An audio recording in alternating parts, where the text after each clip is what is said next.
अब ये लैंग्वेज की डेफिनेशन हमने लिख दी है। सेट कहते हैं मजमुआ को। अल्फ़ाबेट्स अल्फ़ाबेट्स अल्फ़ाबेट्स क्या होते हैं? इंग्लिश के जो अल्फ़ाबेट्स हैं वो ABCD। इन्हीं अल्फ़ाबेट्स को अगर हम मिला लें तो ये क्या बन जाता है? वर्ड। जैसे अली एक वर्ड है, इसमें 3 अल्फ़ाबेट्स हैं A, L और I। ठीक है। क्या XYZ ये भी कोई वर्ड है?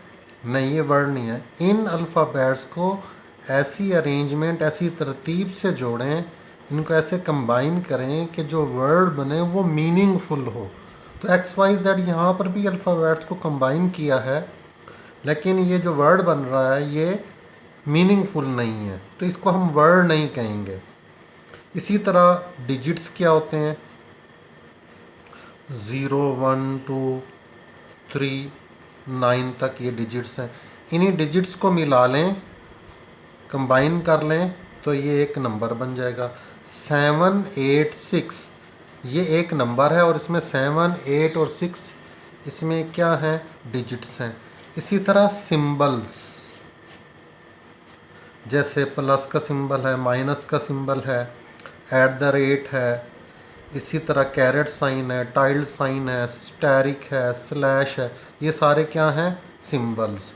तो एक लैंग्वेज मजमुआ होती है किसका? अल्फ़ाबेट्स का, वर्ड्स का, डिजिट्स का, नंबर्स का और सिंबल्स का। इसके अलावा एक और चीज़ यहाँ पर लिखी हुई है, रूल्स। रूल्स से मुराद किए हैं। अब मैं आपको एक सेंटेंस लिख कर दिखा देता हूँ। I gave him $500। अब मैंने ये एक सेंटेंस लिखा है, आई गेव हिम $500। इसमें आई क्या हुआ? अल्फ़ाबेट हो गया। गेव क्या हुआ? वर्ड हो गया। 500 क्या हुआ? नंबर हो गया। डॉलर क्या हुआ? सिंबल हो गया। तो ये सेंटेंस कौन सी लैंग्वेज में लिखा है? इंग्लिश लैंग्वेज में लिखा है। तो इंग्लिश लैंग्वेज भी अल्फ़ाबेट्स पर, वर्ड्स पर, डिजिट्स पर और सिंबल पर मुश्तमिल है। इसके अलावा एक और चीज़ भी है, रूल्स। अगर इसी सेंटेंस को हम ऐसे लिखते हैं, हिम आई 500 गेव $, क्या ये सेंटेंस ठीक होगा? नहीं, ये सेंटेंस ठीक नहीं होगा। इसका मतलब ये हुआ कि इन अल्फ़ाबेट्स, वर्ड्स, डिजिट्स को लिखने के कुछ रूल्स भी हैं, कुछ कवानीन भी हैं। तो जिस तरह इंग्लिश लैंग्वेज है, इसी तरह कंप्यूटर की लैंग्वेज में भी अल्फ़ाबेट्स होंगे, वर्ड्स होंगे, डिजिट्स होंगे, सिंबल होंगे, नंबर्स होंगे और कुछ रूल्स होंगे। इन सारी चीज़ों की मदद से हम क्या करेंगे? डाटा की प्रोसेसिंग करेंगे कंप्यूटर पर। इसी तरह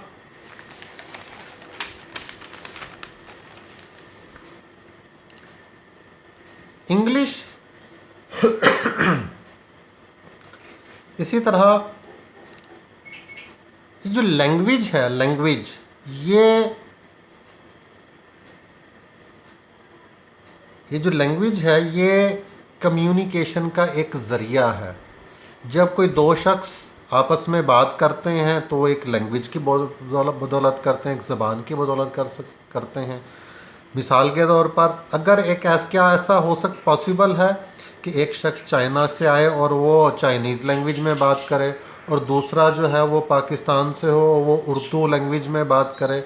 क्या ये दोनों एक शख्स एक दूसरे से बात कर सकते हैं, एक दूसरे के साथ कम्युनिकेट कर सकते हैं, राब्ता कर सकते हैं? तो ऐसा मुमकिन नहीं है। क्यों? क्योंकि इन दोनों को एक दूसरे की बात समझ नहीं आएगी। तो इनके लिए ज़रूरी है कि दोनों अशख़ास जो आपस में कम्युनिकेट करना चाहते हैं, राब्ता करना चाहते हैं, उनके लिए ज़रूरी है वो एक जैसी लैंग्वेज को बोलें और समझें। तभी उनमें एक दूसरे को बात समझाने की सलाहियत मौजूद होगी। अब हमारे पास दो चीज़ें हैं, एक कंप्यूटर है, एक यूज़र है। अब इन दोनों के दरमियान कम्युनिकेशन करवानी है। यूज़र अपनी बात कंप्यूटर को समझाए और कंप्यूटर अपनी इंफॉर्मेशन यूज़र तक पहुंचानी है।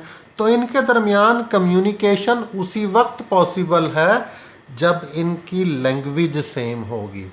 अब कंप्यूटर की अपनी एक लैंग्वेज है और यूज़र की हर इंसान की अपनी एक लैंग्वेज है। तो कंप्यूटर तो हमारी ज़बान नहीं समझेगा, इसलिए यूज़र को ही कंप्यूटर की लैंग्वेज सीखनी पड़ेगी, ताकि यूज़र जो है कंप्यूटर की लैंग्वेज सीखकर कंप्यूटर को कंप्यूटर ही की लैंग्वेज में कुछ इंस्ट्रक्शंस दे दे, जिन्हें समझकर कंप्यूटर कोई फंक्शन परफॉर्म करे। तो यूज़र कंप्यूटर की लैंग्वेज सीखेगा ताकि कंप्यूटर को उसकी ज़बान में इंस्ट्रक्शन देकर अपने मतलब का अपना मतलूबा काम सरअंजाम करवा सके। अब हम पढ़ लेते हैं types of languages. Types of programming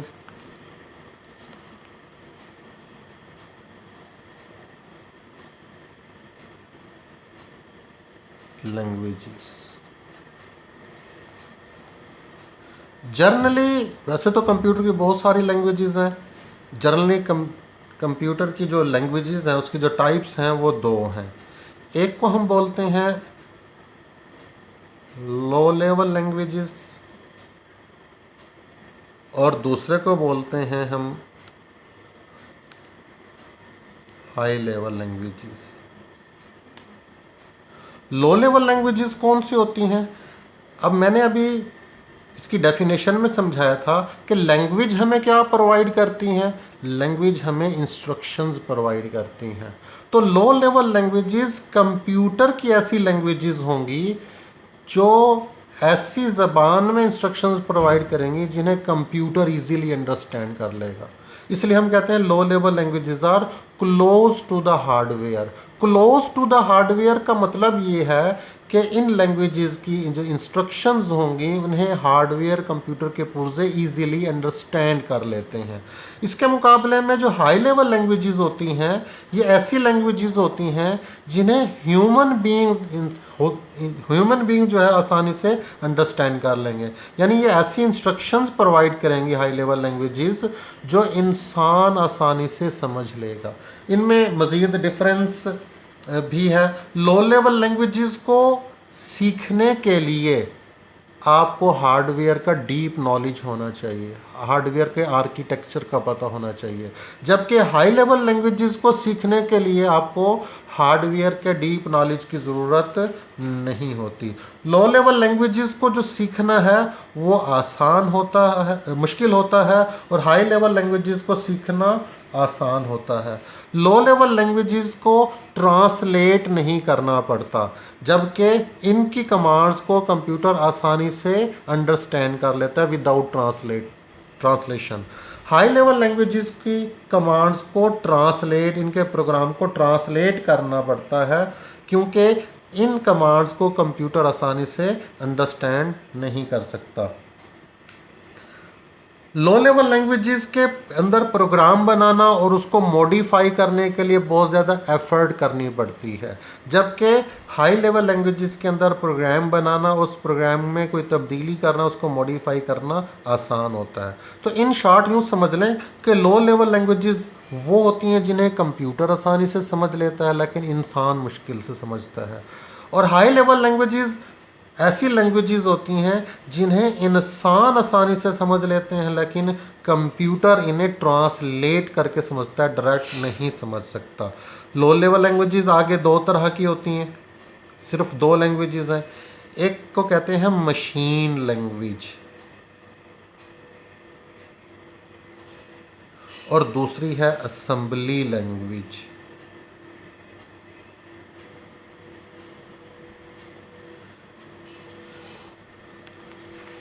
अब मैं यहाँ पर फिर आपको याद दिलाता चलूँ कि लैंग्वेज आपको क्या प्रोवाइड करती है, इंस्ट्रक्शन। मशीन लैंग्वेज में जो इंस्ट्रक्शंस होती हैं वो 0 और 1 की फॉर्म में होती हैं। इस 0 और 1 की फॉर्म से मुराद है कि बाइनरी फॉर्म में होंगी।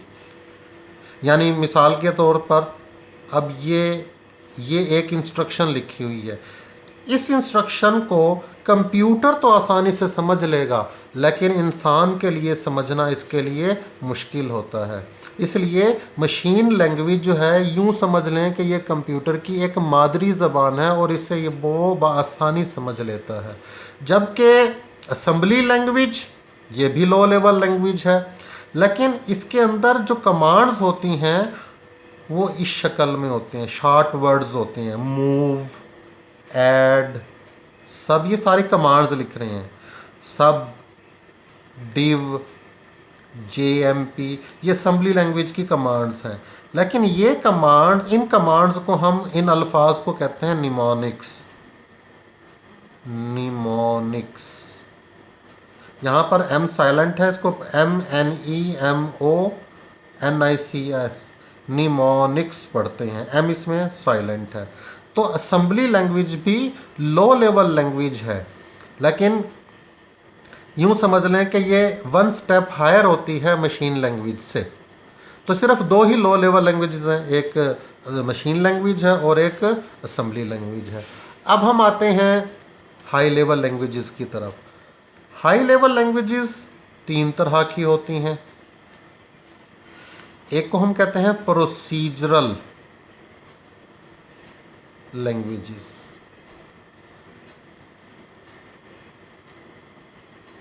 दूसरी होती हैं नॉन प्रोसीजरल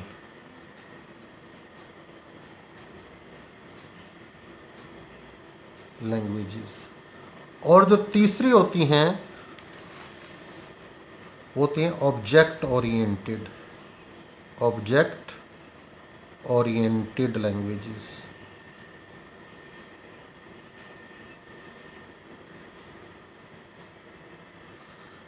तो हाई लेवल लैंग्वेजेस तीन तरह की, procedural languages, non procedural languages और object oriented languages.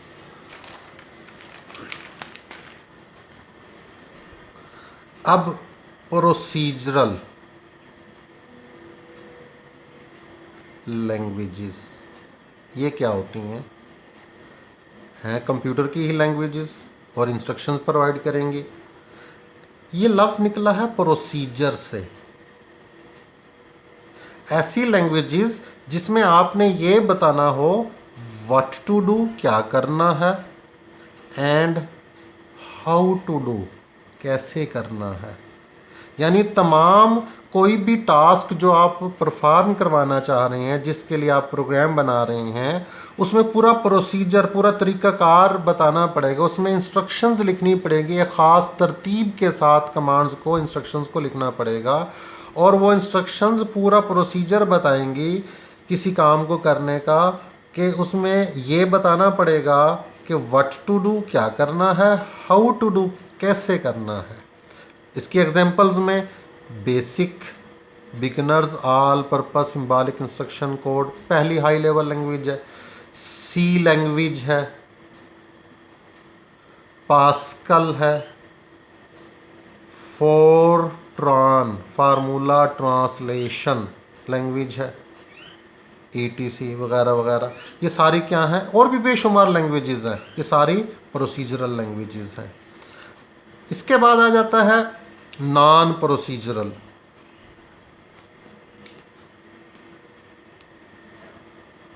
Non procedural languages, अभी हमने जैसा कि बात की थी प्रोसीजरल की, इसमें प्रोसीजर्स बताना होता है, what to do and how to do. Non procedural languages ऐसी लैंग्वेजेस होती हैं जिसमें हमने प्रोसीजर नहीं बताना होता, बल्कि हमने एक सिंपल स्टेटमेंट लिख देनी होती है और वो खुद ब खुद वो टास्क, मतलूबा टास्क सरअंजाम दे देती है।